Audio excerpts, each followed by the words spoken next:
So Jordan Peterson went on Joe Rogan's podcast, and man, it was a wild ride listening to that thing, to say the least. So we'll come back and talk about that in a little bit, but I wanted to share this clip with you here. I saw it while scrolling through Twitter. Comedian Tim Dillon, who's hilarious and also a good friend of Joe Rogan, he was on another podcast. God damn it, I didn't have up the name of that podcast, so I apologize for that. But he and his other fellow comedian friend here are going to talk about Jordan Peterson's appearance on Rogan's show. Let's take a look. And Jordan Peterson went into Rogan looking like Huckleberry Finn. Well, his pants looked like he was in a river. He's a brilliant guy. He's a smart guy. Yep. But he looks right now like he's in his final form, which is a Batman villain. Like he seems to be. He looks like he just took a break from a catering hall, handing out fucking shellfish. Yeah, he seems like an angry maitre d' at a Long Island Italian restaurant, screaming about climate change. Oh, you don't like your table? I told you it's the only table here. We don't have an innumerable amount of space. That's the problem with people. They think there's an innumerable amount of opportunities to eat. You can eat the eggplant rollatini and you can eat it anywhere. It's not immediately clear to me if we put you on another table that you'd be having a better thing. The thing about Marxism and the Pareto principle is that eggplant rollatini in any society concentrates in the hands of fewer and fewer people. Well, that's correct, but it's actually so correct that you have no idea how correct it is. So it's an underestimation of the problem. Your table on the corner is an underestimation of the problem. That was brilliant. The thing I love the most about Tim Dillon is that he goes after everybody. There are no sacred cows with this dude.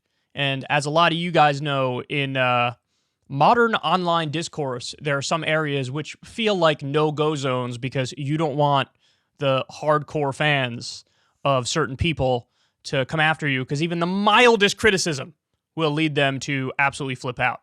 But Tim Dillon does not give a fuck, and he goes after everybody. So that was hilarious. Look, I watched that entire podcast, Jordan Peterson and Joe Rogan, and goddamn, there's so much we could say to break down some of the claims made by Jordan. Now, look, we talked about it before. He was scheduled to come on Crystal Kyle and Friends. At the last minute, he backed out of it, and he said, I got to prep for my upcoming months-long speaking tour. We have a commitment that, hey, he'll be on sometime in June or July. We'll see whether or not that actually happens, but there's a reason why we want to talk to Jordan Peterson. Some of the stuff he says, like the self-help stuff, I'll admit it. Look, I'm a sucker for a good motivational speaker, self-help person. I think that stuff actually has genuine value in it, even though it can get a little bit silly and a little bit corny.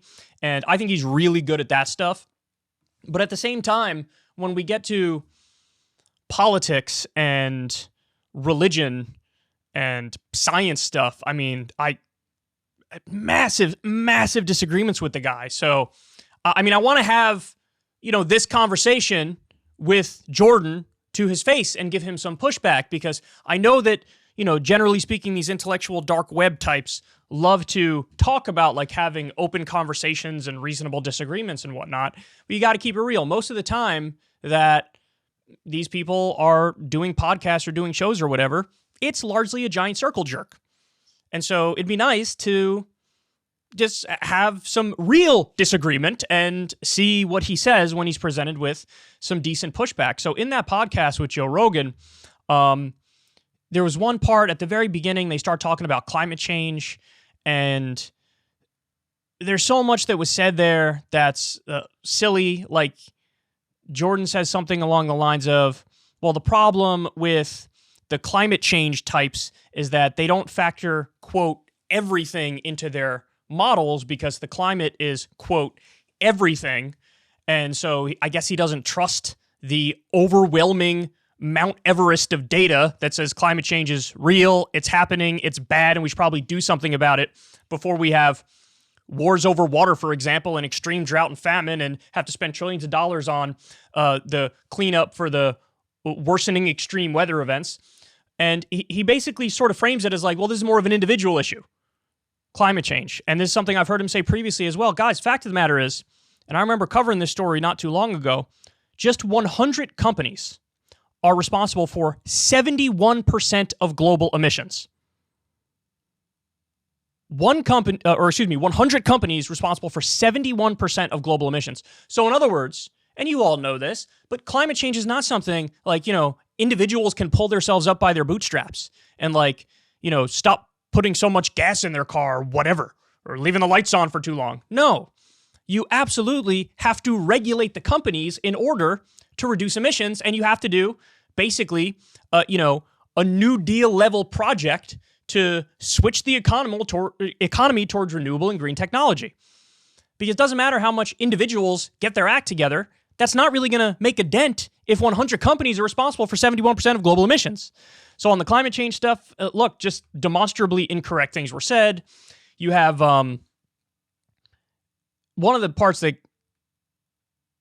caught my eye the most was they're talking about outsourcing jobs. And Joe is basically trying to say, look, the American middle class has been obliterated by outsourcing, by these corporations just trying to make an extra buck, shipping jobs to China and Mexico and paying pennies on the dollar to workers. And the working class here got absolutely eviscerated in the process. And Jordan makes an argument for neoliberalism and globalism. And he basically says, that's the only way to get, the people in China to not be poor anymore. And so the upside of that is, well, now the people in China are going to do better off, and that means it's much less likely that we'll have a war.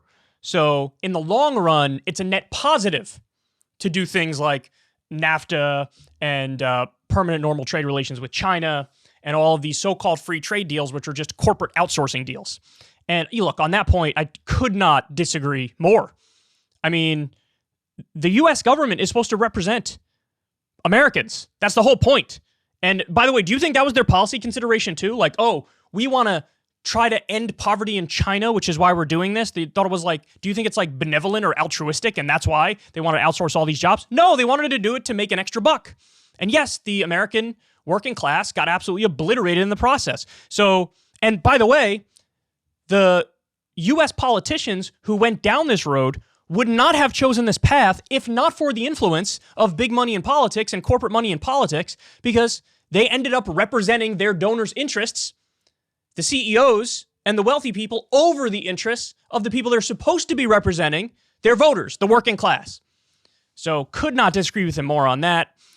He's the only guy who I've seen in the modern era who can just flat out make an argument for neoliberalism and globalism and still somehow have a giant following. Now, to be fair, that's not the crux of most of the stuff that he talks about, but when he wanders into the realm of politics and economics, I mean, it's a swing and a miss virtually every single time.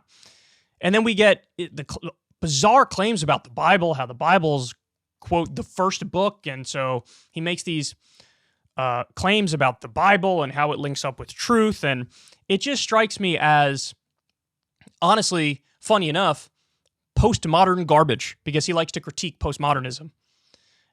So I'm trying, man. I'm trying. I want to have these conversations to his face and flesh out the disagreements and see what he says when there's reasonable pushback. But at least at the moment, that has been temporarily put on hold. We shall see if it ever happens. But Tim Dillon really crystallizing in a hilarious way what's going on with Jordan Peterson is hilarious. And Jordan Peterson wearing a tuxedo on Rogan's show sort of reminded me of that movie Step Brothers. Remember that? Where they show up for a job interview and they're wearing tuxedos. And the person interviewing them is like, why are you wearing a tuxedo? I don't know, but it's hilarious. And thanks to Tim Dillon for having fun and holding nothing sacred. Because that's what a comedian's supposed to do, man. Comedian's supposed to look at anything that is funny, no matter who it pisses off or how out of bounds and off limits it appears in modern society. A comedian is supposed to go there. And look, sometimes maybe they cross the line when they shouldn't cross the line or whatever, but there's no way of knowing where that line is unless you're getting close to it. So I'm sure his menchies are filled with, angry Peterson fans, but everybody's got to have a sense of humor, man. Got to have a sense of humor. And he earned this ribbing, that's for sure. If you want to see me and Crystal Ball interview legends like Noam Chomsky, Cornel West, and more, subscribe to Crystal, Kyle, and Friends on Substack. $5 a month gets you the video version a day early. Remember, we take 0 ad dollars for this podcast. Or you can sign up on Substack for free and get the audio version a day later. Link in the video description box below.